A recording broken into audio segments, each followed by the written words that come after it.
2월 12일 금요일 새벽 기도를 하나님 앞에 드리겠습니다. 사도신경으로 신앙 고백하겠습니다.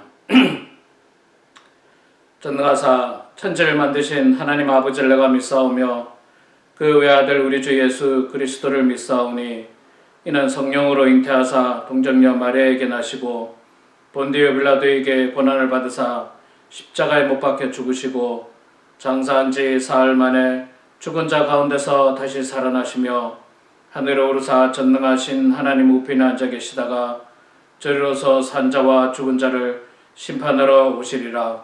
성령을 믿사오며 거룩한 공예와 성도가 서로 교통하는 것과 죄를 사하여 주시는 것과 몸이 다시 사는 것과 영원히 사는 것을 믿사옵나이다. 아멘. 찬송가 325장 찬양하겠습니다.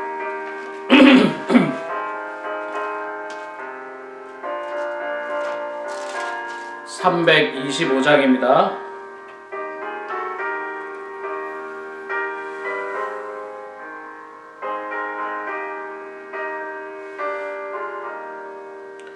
예수가 함께 계시니 시험이 오나 겁없네.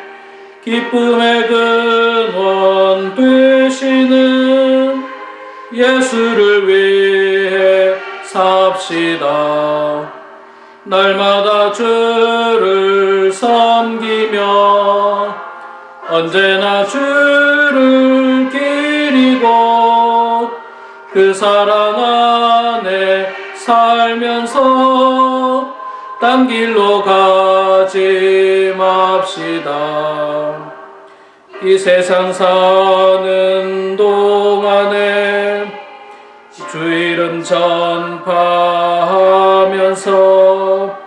무한한 복락 주시는 예수를 위해 삽시다. 날마다 주를 섬기며 언제나 주를 기리고 그 사랑 안에 살면서 딴 길로 가지 맙시다.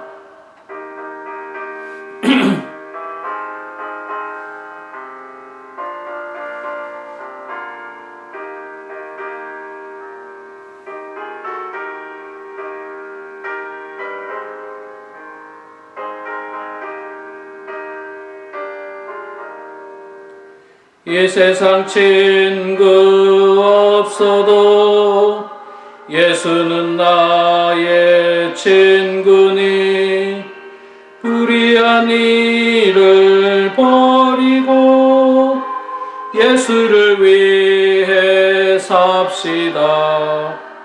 날마다 주를 섬기며 언제나 주를 기리고 그 사랑 안에 살면서 딴 길로 가지 맙시다. 주께서 심판하실 때 잘했다 칭찬하리니 이러한 상급 받도록 예수를 위해 삽시다. 날마다 주를 섬기며 언제나 주를 기리고 그 사랑 안에 살면서 딴 길로 가지 맙시다. 아멘. 시편 112편 말씀 보도록 하겠습니다. 시편 112편 1절에서 10절 마지막 절까지 보실 때 구약성경 887면에 있습니다. 시편 112편 1절부터 10절 우리 다 같이 찾으시고 봉독하겠습니다. 할렐루야. 여호와를 경외하며 그의 계명을 크게 즐거워하는 자는 복이 있도다. 그의 후손이 땅에서 강성하며 정직한 자들의 후손에게 복이 있으리로다. 부와 재물이 그의 집에 있으며 그의 공의가 영구히 서 있으리로다. 정직한 자들에게는 흑암 중에 빛이 일어나나니 그는 자비롭고 긍휼이 많으며 의로운 이로다. 은혜를 베풀며 구워주는 자는 잘되나니 그 일을 정의로 행하리로다. 그는 영원히 흔들리지 아니하며 의인은 영원히 기억되리로다. 그는 흉한 소문을 두려워하지 아니하며 여호와를 의뢰하고 그의 마음을 굳게 정하였도다. 그의 마음이 견고하여 두려워하지 아니할 것이라. 그의 대적들이 받는 보응을 마침내 보리로다. 그가 재물을 흩어 빈궁한 자들에게 주었으니 그의 의가 영구히 있고 그의 뿔이 영광 중에 들리리로다. 악인은 이를 보고 한탄하여 이를 갈면서 소멸되리니 악인들의 욕망은 사라지리로다. 아멘. 네, 사랑하는 성도 여러분, 오늘도 이렇게 하나님의 말씀과 기도와 찬송으로 하루를 시작하는 여러분들 가운데 큰 축복이 있기를 소망합니다. 특별히 오늘은 한국에서는 설날로 지키는 명절이죠. 우리 미국은 뭐 설날이라고 하는 명절이 없습니다만 그래도 우리 한국 분들 마음속에는 설날이 있죠. 근데 한국도 이번에는 뭐 보니까 코로나 바이러스로 뭐 모이지를 못한대요. 가족들하고 모이지도 못하고 그냥 예년과 다른 그런 설날을 보내는데, 하여튼 우리 성도님들 설날을 맞이해서 새해 복 많이 받으시고요. 올 한 해 정말 모든 분들 다 건강하시고 코로나 바이러스부터 여러분들 하나님의 보호를 받아서 정말 기쁨 가운데 올 한 해 보내시고 또 은혜 충만한 그런 여러분들의 삶이 되기를 소망합니다. 자, 오늘 시편 112편 말씀 우리가 읽었습니다. 시편 112편 말씀에 보면요. 여호와를 경외하며 그 계명을 즐거워하는 의인들이 받게 되는 축복에 대해서 이야기를 하고 있습니다. 1절에 이야기하고 있죠. 여호와를 경외하며 그의 계명을 크게 즐거워하는 자는 복이 있도다.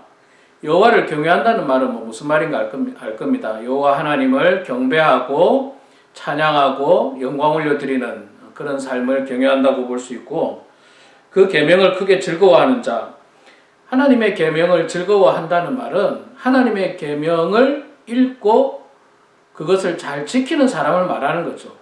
그저 뭐 하나님의 계명을 읽고 좋은 말이구나 하고 즐거워하는 것, 그것이 아니라 하나님의 계명을 읽고 묵상하고 그 말씀이 너무 귀하고 좋아서 그 말씀대로 살아가는 사람을 말하는 것입니다. 그 사람은 뭐가 있다고요? 복이 있도다. 복이 있다. 그렇습니다. 여러분, 이 땅에서 복 받는 비결은 아주 어려운 게 없어요. 여호와 하나님을 경외하고 그 계명의 말씀을 잘 지켜 행하는 사람, 그럼 복 받는 거예요. 성경에 무슨 성경 공부 많이 안 해도 괜찮아요. 성경의 지식을 많이 몰라도 괜찮습니다. 이것만 알면 돼요. 복 받는 비결은 뭔가? 여호와 하나님을 경외하고 또 그 계명을 잘 지켜 행하면 복 받는다. 사실은 이게 성경 전체의 주제예요. 성경 전체의 주제. 그러니까 우리는 이 땅에서 하나님을 경외하는 삶을 살아야 되고 하나님의 말씀대로 살면 축복받는다는 사실을 기억하면 됩니다. 자, 구체적으로 어떤 복을 받느냐?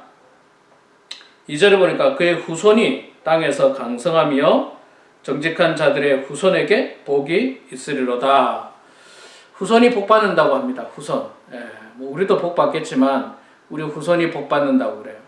그런데 모든 후손이 다 복 받는 건 아닌 것 같고 정직한 자들의 후손, 그들이 복을 받는다. 그렇게 말씀을 하고 있습니다. 또한 3절에는 부와 재물이 그의 집에 있으며 그의 공의가 영구히 서 있으리로다. 부와 재물의 축복이 있다고 말씀하고 있습니다. 여러분, 그러면 이렇게 말할 수 있지 않습니까? 제 같은 사람은 부와 재물이 없거든요. 그럼 저는 뭐 하나님 앞에 축복을 못 받은 사람이냐? 그렇지 않습니다.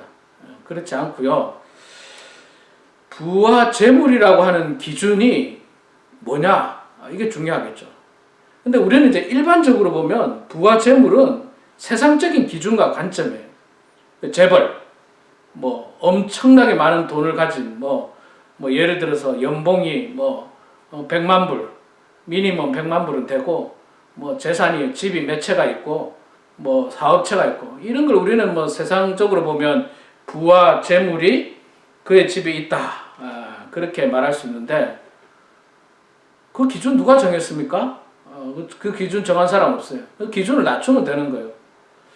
하루 세 끼 잘 먹고 뭐 생활하는데 불편함이 없고 살 집이 있고 뭐 의료 혜택을 받을 수 있고 뭐 이 정도만 되면 부와 재물이 있다고 말할 수도 있습니다. 그러니까 이게 이제 부와 재물은 기준을 잡기에 모호하고요. 또 한 가지는 부와 재물은 하나님의 여러 축복 가운데 하나일 뿐이에요. 아까도 이야기했지만 자녀들이 복 받는 게 있죠. 또 부와 재물의 복이 있죠. 또 그 밑에도 보면 굉장히 잘 되는 일, 이런 일 여러 가지 축복이 있어요. 건강의 축복도 있고 명예의 복도 있고 사람의 축복도 있고 다양한 축복이 있는데 그 가운데 부와 재물은 그 축복 가운데 하나일 뿐입니다. 하나님께서 모든 축복을 다 주시기도 하시지만 어떤 사람에게는 이런 복을 주시고 이런 복을 안 주시기도 해요. 어떤 사람에게는 요 복은 주는데 저 복을 안 주는 수도 있어요. 그러나 어쨌든 하나님은 우리에게 가장 알맞는 복을 주십니다. 알맞는 복을 주세요. 그런 의미에서 볼 때 나는 목사님 나는 부와 재물이 없습니다. 나는 가난합니다. 그래서 나는 하나님 앞에 복을 못 받았습니다. 그렇게 생각하시면 안 됩니다. 그거 말고 다른 복이 무엇을 받았나 잘 생각해 보십시오. 분명히 여러분들 가운데 복이 저는 있으리라 생각합니다. 제가 한 가지 복을 말씀드리면요.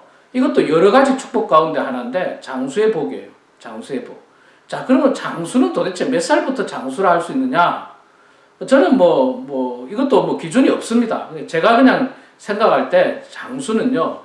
평균보다 더 많이 살면 장수한 거예요. 평균보다. 미국 사람들 평균 수명이 몇 살인지, 한국 사람들의 평균 수명이 몇 살인지, 그거 인터넷 들어가면 통계가 나오지 않습니까? 그 통계, 그 수명보다 더 오래 사시면 장수한 거예요.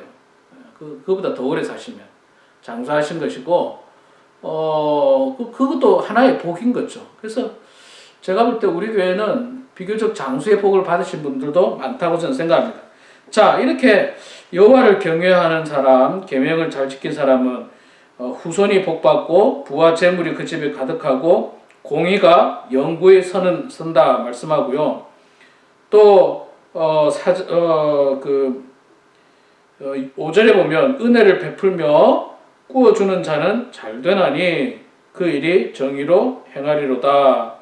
그러니까 복받는 사람은요. 은혜를 많이 베푸는 사람이고 또 꾸어주기를 잘하는 사람이에요. 여러분 꾸어주는 게 왜 복입니까? 있으니까 꾸어줄 수 있죠. 없는데 어떻게 꾸어줘요? 그러니까 있으니까 꾸어주고 그 있다는 것 자체가 복이지 않습니까? 꾸어줄 수 있다는 건 축복이에요. 꾸어주고 싶은데 꾸어주지 못하는 게 좀 안타깝잖아요. 안타깝습니다. 저도 정말 돈이 많다면 정말 꾸어줄 만큼 넉넉하다면 참 가난한 사람들을 어떻게 하든지 돕고 싶은 마음들이 많이 있죠. 그러나 빠듯하다 혹은 부족하다 그러면은 우리가 꾸어줄 수가 없잖아요. 그러니까 꾸어줄 수 있다는 것 자체가 큰 축복이라고 말씀하고 있는 것입니다. 자, 6절에 보면 또 그뿐만 아니라 그는 영원히 흔들리지 아니하며 의인은 영원히 기억되리로다. 흔들리지도 아니하고 영원히 기억된다. 이런 축복들이 다양하게 나오고 있습니다. 자, 사실 여러분 우리가 축복을 위해서 사는 건 아니고요. 축복을 위해서 사는 건 아니고 우리가 본분을 다했을 때 자연적으로 따라오는 게 축복이에요. 우리 본분이 뭡니까? 여호와를 경외하는 것. 그리고 그 계명의 말씀을 잘 짓게 행하는 게 이게 우리 사실 본분입니다. 그러면 그 본분을 잘 짓게 행하면요, 축복은 저절로 따라오는 것입니다. 우리 사랑하는 성도 여러분, 저는 우리 성도님 모두가 이 말씀을 잘 지켜서 여호와를 경외하고 계명을 잘 지켜서 다 복 받으시기 바랍니다. 여러분들이 축복받고 장수하시고, 여러분의 자녀들이 축복받으시고, 여러분의 가정이 축복받으시고, 그래서 여러분의 가정이 예수 가정으로 이름을 날리고 정말 칭찬과 존경을 받는 그런 믿음의 가정, 그런 믿음의 훌륭한 사역자가 되기를 주의 이름으로 축원합니다. 기도하겠습니다. 고맙고 감사하신 여호와 아버지 하나님, 은혜를 감사합니다. 부족한 저희들을 사랑하여 주셔서 오늘도 새날을 주시고 복된 날 주시고 하나님의 말씀으로 하루를 시작하게 하여 주시니 주여 감사합니다. 오늘 시편 112편의 말씀을 통해서 여호와를 경외하고 그 계명을 즐거워하는 자, 그 계명을 읽고 묵상하고 잘 지켜 행하는 자가 많은 복을 받는다고 말씀하셨습니다. 아버지 하나님, 이 약속의 말씀 우리 마음속에 잘 간직하게 해주시고 그 말씀대로 저희들 하나님 잘 경외하고 또 그 말씀 잘 지켜 행하는 주의 성도들 다 될 수 있도록 아버지 하나님 붙잡아 주시옵소서. 사랑의 아버지 하나님이여, 특별히 우리 범원 하나님교회 성도들 한 사람 한 사람 복 내려주시고 이 어려운 시절에 나쁜 바이러스로부터 감염되지 않도록 도와주시고 건강 잃지 않도록 도와주시고 무엇보다도 하나님을 향한 신실한 믿음 잃지 않도록 도와주시고 신앙 잃지 않도록 하나님 아버지 붙잡아 주시고 하나님 함께하여 주시옵소서. 이 시간에도 겸손한 마음으로 우리의 연약함을 고백하면서 기도하면서 하루를 시작합니다. 성령께서 함께하여 주셔서 은혜 가운데 하나님과 교통하는 시간 되게 하시고 기도를 통하여 모든 일이 형통함 받게 하여 주시옵소서. 주께 감사드리며 살아계신 예수님의 이름으로 기도드리옵나이다. 아멘. 하늘에 계신 우리 아버지여, 이름이 거룩히 여김을 받으시오며 나라가 임하시오며 뜻이 하늘에서 이루어진 것 같이 땅에서도 이루어지이다. 오늘 우리에게 일용할 양식을 주시옵고 우리가 우리에게 죄 지은 자를 사하여 준 것 같이 우리 죄를 사하여 주시옵고 우리를 시험에 들게 하지 마시옵고 다만 악에서 구하시옵소서. 나라와 권세와 영광이 아버지께 영원히 싸움나이다. 아멘. 네, 사랑하는 성도 여러분, 이 시간에도 각자 기도하시고요. 오늘 하루도 하나님의 은혜 충만한 그런 여러분들의 삶이 되기를 소망합니다.